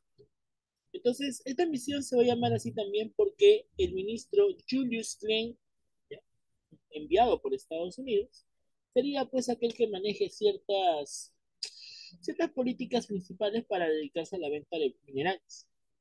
Ahora, además, esta misión Klein lo que busca justamente es generar ciertos impuestos que se van a pues a recaer sobre la exportación y la explotación de los minerales. Y así también se puede establecer lo que es la importación, eliminando subsidios y medidas liberales relacionadas a Estados Unidos. O sea, en castellano lo que quiere hacer es que Estados Unidos nos compre los minerales, las materias primas, a cambio de que le bajemos impuestos para que así haya una mayor importación. A eso justamente se refiere la misión Clay. Que le vendamos barato en castellano. A eso me refiero. Le vendamos barato los minerales y así nos siga comprando en más. Ese es el objetivo de la misión Clay. ¿Ya? Y esta ha sido pregunta de examen en varias oportunidades. ¿Qué buscaba la misión Clay? Aumentar la exportación de minerales a favor de Estados Unidos y los países relacionados a esto. Así es. Y gracias a esa política de exportación, el Perú estaría viviendo un auge económico, una bonanza económica. ¿Te das cuenta? También estaría, aparte de darse la explotación de minerales, ¿ya?, lo que es la pesca y lo que es el petróleo. La pesca en estos años jóvenes, más o menos para 1954, ¿ok? La industria pesquera poco a poco está despertando en el país, ya que tú sabes por geografía que el mar peruano tiene los mejores peces. Justamente para estos años, Odría estaría pues aplicando lo que es la venta de harina y aceite de pescado.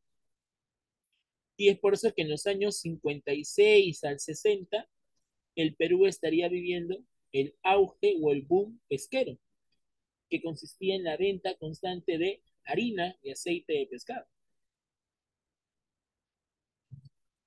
Todo eso justamente se hacía durante esta época del Ocheno de Rodríguez. El petróleo obviamente también explotándose pues en la Brea y Pariñas, en la zona de Piura. Entonces, de esa forma, jóvenes, vemos cómo hubo plata en el Ocheno. ¿ok? La plata que va a haber en el Ocheno de Odría se debe más que todo a la explotación de materias primas y las políticas liberales de exportación. Pero vamos a ver que el contexto que favorece más esta bonanza, este auge económico, termina siendo la guerra de Corea. Y eso también ha sido pregunta de examen. San Marcos preguntó como 3 veces acerca del por qué el gobierno de Odría estaría denominado como el auge o la bonanza económica. Y ahí se debe justamente a la guerra de Corea, la exportación durante la guerra de Corea y así sucesivamente. Entonces la guerra de Corea es el contexto que favorece la política de exportaciones y el auge o bonanza económica. ¿Estamos de acuerdo? ¿Sí? Ya está. Muy bien. Ahora, como te decía hace un momento, nosotros para poder vender materias primas, el Estado debe aplicar ciertos códigos, ciertas autorizaciones. Y ahí se aplica justamente el código de minería. Con el código de minería se invierte ya en las minas para así aumentar la exportación y la explotación de minerales. Y Estados Unidos va pues a financiar un cierto capital para así lograr pues aumentar aún la productividad de estas mineras. Y las mineras justamente que se van a establecer son la Southern Peru Copper Corporation, donde se explota lo que es el cobre, la Marcona Mining Corporation y la Peru Copper Corporation. ¿Ya? Inclusive también le llaman Marcona Mining Company. ¿Okay? La Marcona Mining Company establece la explotación del hierro y la Peru Copper Corporation establece lo que es el zinc. Entonces, ahí tenemos mineras, tenemos ahí centros mineros que explotaban justamente cada uno diversos minerales. Y esos minerales se van a explotar en masa. ¿Te das cuenta?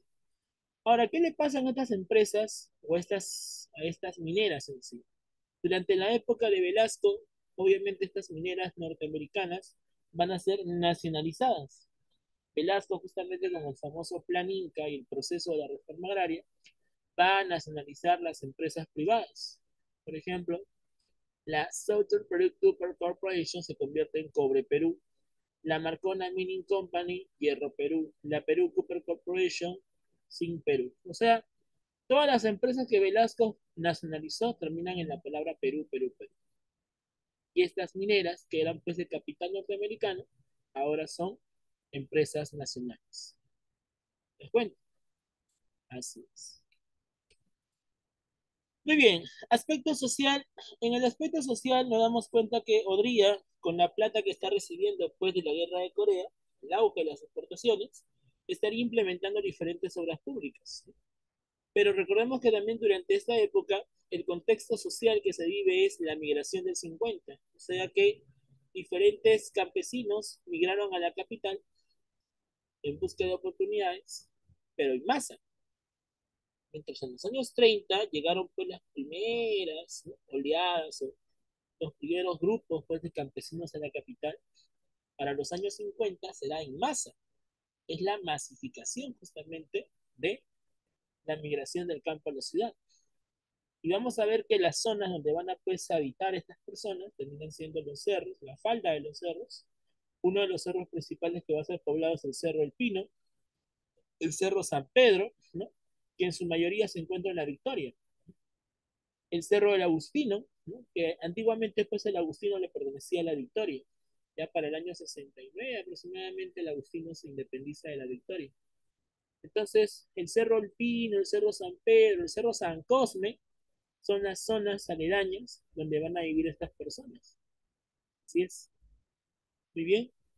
Ahora, inclusive Odría en esos tiempos, cuando hizo campaña pues frente a la migración del 50, Odría les ofreció pues darle título de propiedad para que nadie los vote, porque como eran campesinos que no tenían título, probablemente los podían votar. Y para que no lo saque, Odría le da ciertos títulos, cierto respaldo. Por eso es que Odría sí se gana justamente la preferencia de la gente migrante. Y así es como Odría también gana las elecciones. O sea, Castellano, lo mismo que hizo Castillo, ¿no? ¿Te acuerdas lo que dijo Castillo? No más pobres en un país rico, ya. Entonces, justamente, algo parecido está haciendo Odría. Va pues a aplicar una medida de demagogia con tal de ganar las elecciones. ¿Te das cuenta? Así es. Muy bien.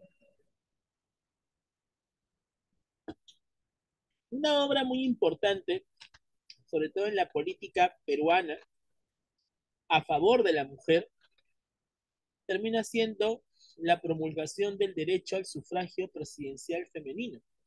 La mujer alfabeta ahora ya podía votar en las elecciones presidenciales. Recuerden ustedes que con Sánchez Cerro la mujer podía votar en las elecciones municipales. Pero vamos a ver de que ahora, en el año 55, la mujer puede participar en las elecciones presidenciales. Así es. Pero la mujer alfabeta. ¿Ah? Ahora, esta medida no es que Odría lo haya aplicado, pues, porque se le ocurrió o por voluntad propia. Acá tiene que ver bastante su mujer. La primera dama de ese tiempo, la señora María Delgado de Odría, fue la que justamente promulgó estos derechos de participación femenina en la política peruana, ya que ella justamente pertenecía al grupo feminista peruano.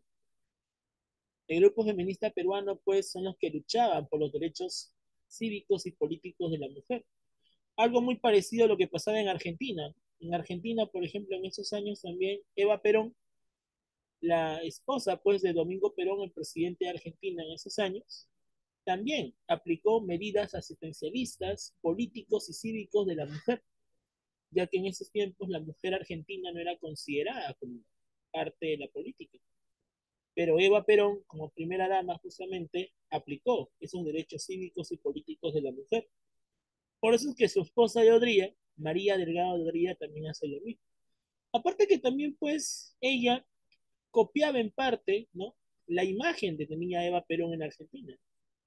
Hasta el mismo peinado tenía su esposa de Odría. O sea, en castellano, la esposa de Odría copiaba lo que hacía Eva Perón en Argentina. ¿Las cuentas? Así es. Entonces, ahí tenemos eso. Muy bien. ¿Qué más? Vamos a ver también que se implementa el seguro social obrero. Pero en este caso, aparte del seguro social del empleado y el obrero, se estaría construyendo el hospital del empleado, que hoy en día es Edgardo Revaliat, ¿no? Así es. Recuerden ustedes que Odría prometió en su campaña salud, educación y trabajo. Y obviamente Odría lo estaría cumpliendo con la implementación y la construcción del Hospital del Empleado y el Seguro Social del Empleado. También se va a aplicar las gratificaciones de Navidad y fiestas patrias a favor de los empleados. ¿Y por qué se puede hacer eso, profesor? Porque hay plata, pues. Cuando hay plata en el Estado, se pueden hacer diferentes obras sociales. Claro que obviamente tiene que ser proyecto de ley. O sea, así nomás no se puede decir, mañana vamos a dar un bono, no. Tiene que ser un proyecto de ley. Y en ese tiempo, Odría, que maneja pues una política autoritaria y populista, lo aplicó pues, con tal de tener preferencia pues.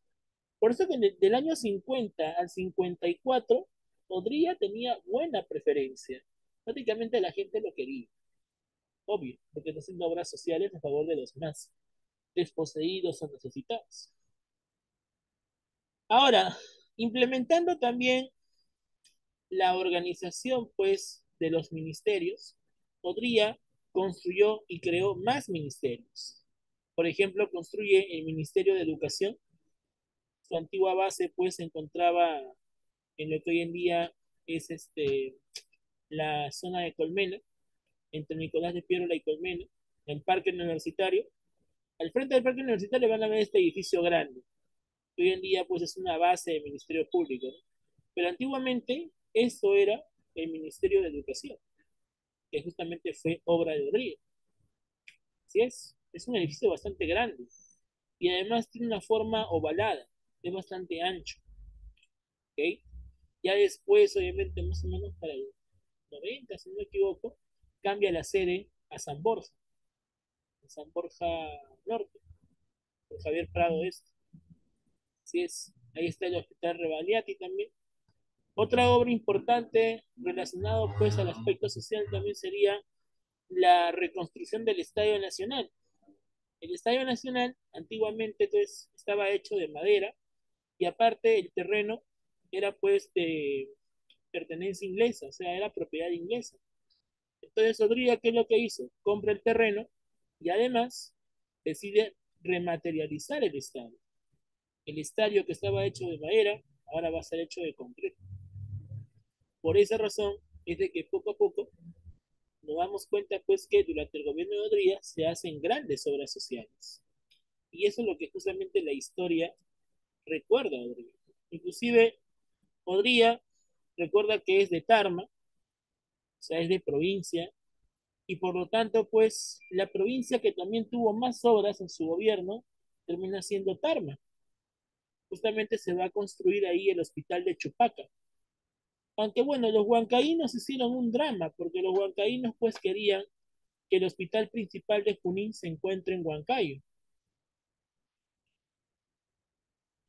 Pero al final, Odría termina trasladando el hospital general en la ciudad de Chupaca, que pertenece a Tarma. Por eso que Tarma es una de las provincias de Junín que tuvo una mayor transformación durante el gobierno de Odría. Así como Castillo, ¿no? Castillo cuando gobernó implementó ciertas mejoras en Chota, como el caso del famoso heliopuerto, ¿no? Construyeron una base de helicópteros en la zona de Chota. La pregunta, ¿para qué? Bueno, ya se los dejo a ustedes, ¿no? Pero Odría, obviamente, tenía pues que remodernizar su ciudad natal, su tierra, ¿no? En este caso hablamos de Tarma. ¿Sí es? Obras públicas. Se construye el Ministerio de Economía, cuya sede se encuentra pues en la avenida Salaberry, ¿verdad? El MEF, Ministerio de Economía y Finanzas. Ministerio de Trabajo también, que está también en la zona de la avenida Salaberry. Ministerio de Trabajo y Promoción del Empleo. Ministerio de Agricultura, ¿sí es? Como hablamos acerca de la explotación de materias primas, obviamente también hablamos de la agricultura. Muy bien, a lo que le decimos hoy en día el MINAGRI, ¿no? Ministerio de Agricultura y Gobierno. Así es. ¿Qué más? La fundación de la UNI. Como les dije, la UNI va a ser una de las universidades que va a ser remodernizada. Antiguamente la UNI se llamaba Colegio de Ingenieros y de Minas. Ahora recibe la denominación de Universidad Nacional de Ingeniería. Curiosamente, en esos años, Oppenheimer visitó el Perú. Así es. Y dio justamente un gran discurso acerca de la teoría de la bomba atómica, donde él justamente fue protagonista. Ya en la película obviamente la habrás visto. Inclusive la Universidad de la UNI le regaló pues una medalla en reconocimiento a la conferencia que dio pues Oppenheimer en la Universidad de la UNI. Y esa medalla se lo dieron pues a una de sus empleadas como una especie de compensación después de la muerte de Oppenheimer. Y al final la empleada terminó pues vendiendo esa medalla que tenía pues el emblema de la Universidad de la UNI y además tenía la fecha donde justamente se le entregó a Oppenheimer. Por eso que justamente este año 2023 como que se ha vuelto muy común el tema de Oppenheimer. Así es. Muy bien, listo. ¿Qué más? Se remodela el Estadio Nacional, como ya te había comentado. Se construye el Estadio Matute. O sea que Odría termina siendo un aliancista. Ajá. Muy bien, así es. Se funda el Centro de Altos Estudios Militares, el CAEM, que curiosamente va a ser una base de formación militar para las Fuerzas Armadas. Y también se funda la asistencia social, ¿no? O sea, la fundación de la Central de Asistencia Social, dirigido por la esposa de Odría, María Delgado, ¿no? La primera dama. Así es. Entonces, de esa forma, ahí tenemos las obras sociales de Odría, ¿no? Y en el contexto literario, pues, en la literatura, hablamos acerca, pues, de la famosa generación del 50. Ustedes saben en literatura que en la generación del 50 sobresale bastante la narrativa. Así es, sobresale bastante el cuento. Y vamos a ver que los grandes cuentistas peruanos de ese tiempo que sobresalen son Julio Ramón Ribeiro, Enrique Congrans. Enrique Congrans con su obra Lima, Hora Cero, ¿verdad? Y Julio Ramón Ribeiro con su obra La Palabra del Mudo.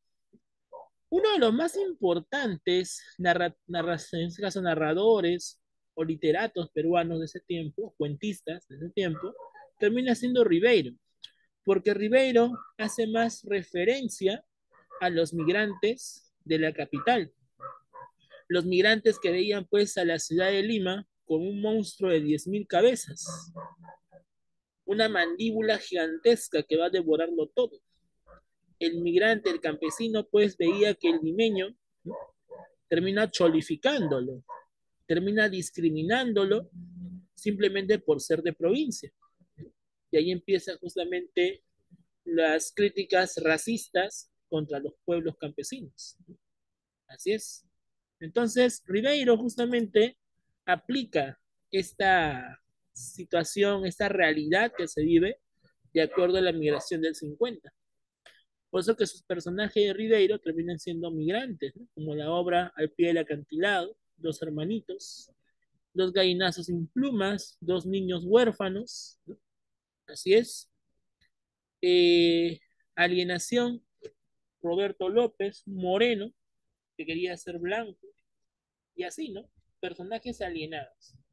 Así es. Muy bien. ¿Qué más? Nos fuimos.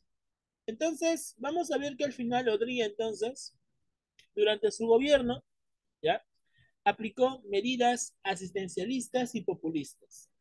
Pero al final vamos a ver de que para el año 54 la situación pues no era tan buena que digamos. ¿Por qué?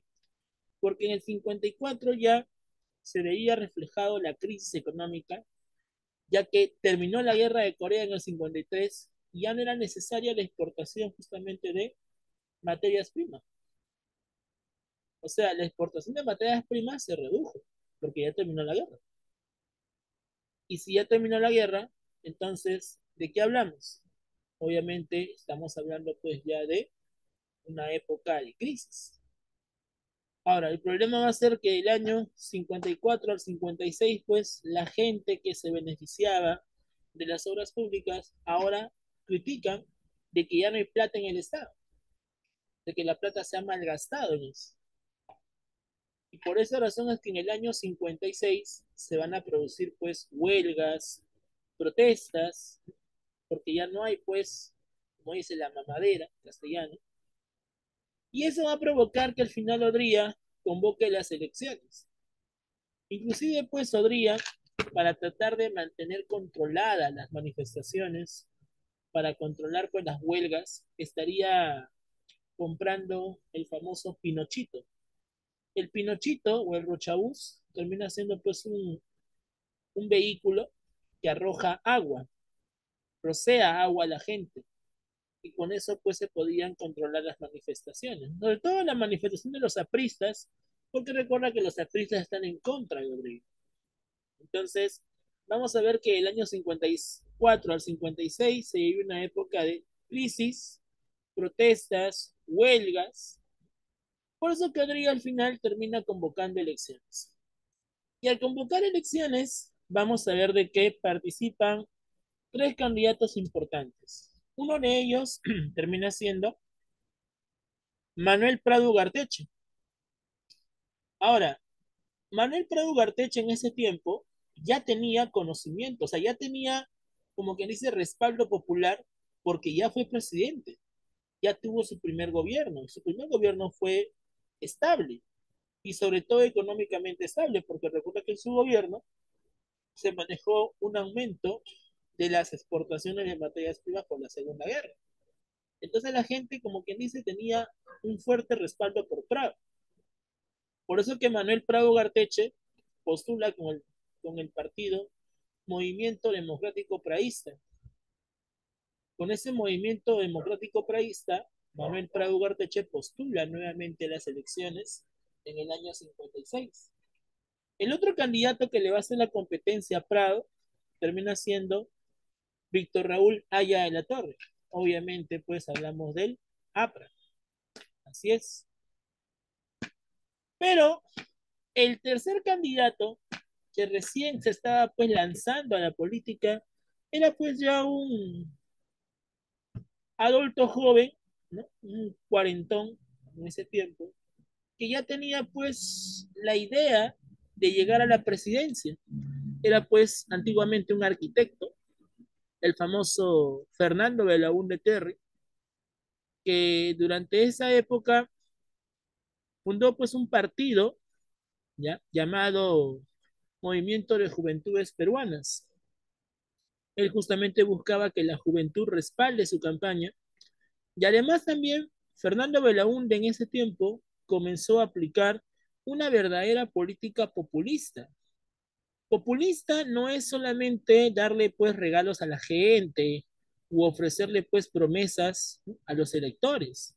El populismo es ir a los lugares más alejados de Lima y tratar de convencer justamente a la gente por qué deben votar por él.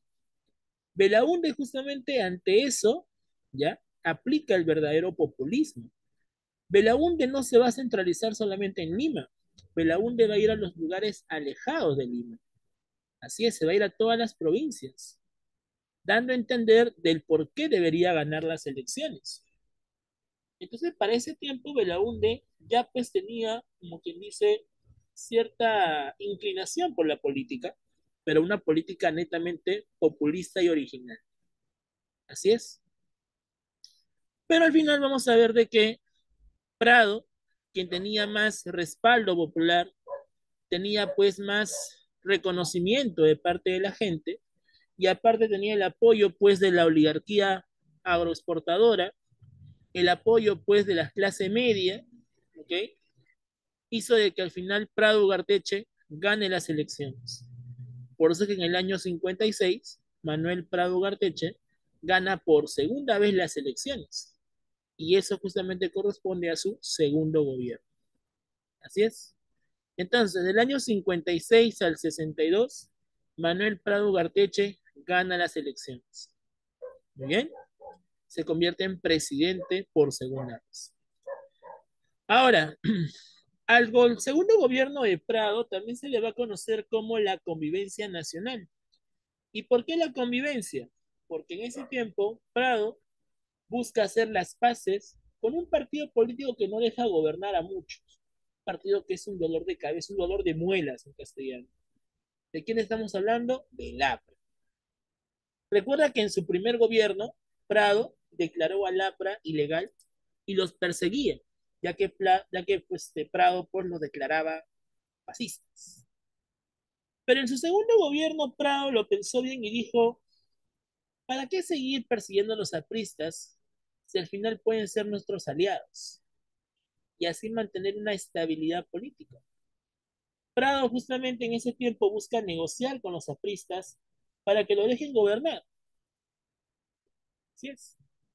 Entonces Prado se reúne pues con un grupo de apristas para que se pueda formar una alianza, una coalición, y se mantenga una convivencia, a lo que se va a llamar la convivencia nacional. Entonces, ese grupo de apristas que se reúne con Prado pues en Palacio, al final aceptaron ser aliados de Prado. Pero el problema del APRA es que en ese tiempo había un grupo extremista, que era pues el APRA de izquierda. Recuerden ustedes que el APRA siempre fue un partido de izquierda, de tendencia antiimperialista. Entonces, los apristas extremistas son aquellos que van a estar en contra de esa alianza. Pero el otro grupo de apristas estaba de acuerdo. Así que, al final, ¿qué pasa con el APRA? El APRA se separa. El APRA se divide en dos grupos. El APRA izquierda, llamado Movimiento de Izquierda Revolucionaria, MIR, en el año 65 aproximadamente surge este movimiento de izquierda revolucionaria, y el APRA de derecha, conocido como el Partido Aprista Peruano. ¿Sí es? Por esa razón es que al final el APRA, al separarse, provocó pues de que los extremistas aún todavía mantengan sus ideas antiimperialistas, ideas pues totalmente castristas, ¿no?, relacionados a la revolución cubana bajo la influencia de Fidel Castro y el Che Guevara. Y justamente estos apristas de izquierda del grupo Movimiento de Izquierda Revolucionaria terminaba siendo el MRTA, en este caso pues el grupo terrorista que va a generar disturbios en los años 80 y los 90. El MRTA termina siendo el APRA de izquierda, ¿así es? Entonces los apristas de derecha, los miembros del Partido Aprista Peruano, los no extremistas, terminan formando la Alianza Comprado. Y esa Alianza Comprado se va a llamar la Convivencia Nacional. Por eso es que al final vamos a ver pues de que Prado en su segundo gobierno ya no recibe críticas del APRA, ya no recibe oposición del APRA. Se mantiene una estabilidad aparente en su segundo gobierno. Y el contexto pues internacional que se vive durante el segundo gobierno de Prado termina siendo la Revolución Cubana, la lucha justamente de la isla contra las pretensiones imperialistas de Estados Unidos. ¿No? Recuerden ustedes pues de que Estados Unidos manejaba a Cuba como una colonia, donde justamente explotaba la exportación de azúcar y tabaco. Y gracias a eso, Estados Unidos pues mantenía pues un fuerte control sobre la isla. Aparte que en esos tiempos gobernaba el dictador Fulgencio Batista, que prácticamente hizo que Cuba se arrodille ante todas las pretensiones norteamericanas. Por eso pues que Fidel Castro termina siendo pues el líder de guerrilla que estaría luchando contra estas pretensiones imperialistas. Y es así como en el año 59 la revolución cubana triunfa y Cuba se declara un país antiimperialista y nacionalista. Pero obviamente Cuba se influencia bajo el socialismo soviético, ya que los soviéticos van a intervenir económicamente sobre la isla. Y es así como justamente se ve pues el tema de la difusión del socialismo real de la Unión Soviética sobre América Latina. Ahora América Latina está pues sufriendo la intervención de la Unión Soviética en sus dominios. Recuerden ustedes que América Latina siempre ha sido una colonia de Estados Unidos y ahora pues el socialismo se está difundiendo en América Latina. Ahora, la revolución cubana también trajo como consecuencia que muchos países de América mantengan esa idea de revolución. Ya ahí surgen los movimientos de guerrilla, movimientos de izquierda.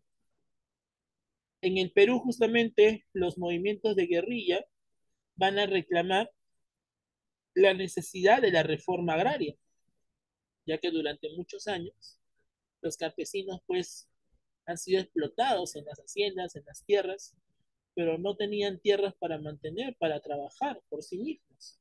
Eran tierras que no les pertenecían. Por eso que en los años 60 el tema principal que se está viviendo es la necesidad de, la necesidad de la reforma agraria. Así es. Y Estados Unidos, justamente para evitar otra revolución cubana, estaría implementando pues un plan económico llamado Alianza para el Progreso. Esta Alianza para el Progreso pues era intervenir a través de un presupuesto para que los países de América Latina que vivían extrema pobreza puedan recibir esta bonificación, ese respaldo económico.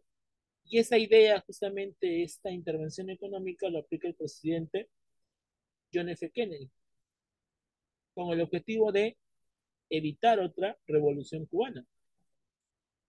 Así es. También se da pues la denominada crisis de los misiles, donde la Unión Soviética tenía la idea pues de construir una base nuclear, ¿no? Apuntando hacia la zona de la Florida, la zona de Miami, y así pues tener en jaque a Estados Unidos. Pero obviamente pues eso lo hizo porque ya Estados Unidos anteriormente había instalado una base nuclear en Turquía, apuntando directamente pues también a la Unión Soviética. O sea, solamente hicieron lo mismo, ¿no? Pero Estados Unidos obviamente hizo un escándalo frente a eso y al final pues Estados Unidos aplica una línea fronteriza donde si pasaban los barcos soviéticos con estos misiles e instalaban esos misiles en Cuba, se debe iniciar una guerra termonuclear. O sea, se iba a iniciar lo que se temía por muchos, la denominada Tercera Guerra Mundial.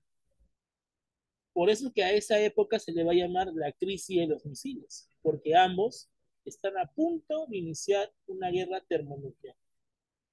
Felizmente, Kennedy y el presidente de la Unión Soviética, pues Nikita Khrushchev, firmaron un acuerdo y lograron la coexistencia pacífica. Y de esa manera es como al final se logra pues calmar esta tensión de la crisis de los misiles. ¿Sí es? Se enfría esa tensión que seguiría en la Guerra Fría. Y como te dije, pues, antiguamente, durante los años 50 y 60, el Perú estaría viviendo la época del boom pesquero, donde se estaría viviendo pues la exportación de la harina y aceite de pescado. ¿Te das cuenta? Entonces, muchachos, todo eso corresponde pues al tema del día de hoy. La próxima semana ya estaríamos viendo pues el segundo gobierno de Prado y el primer velaundismo que corresponde justamente a nuestro programa. ¿Estamos de acuerdo?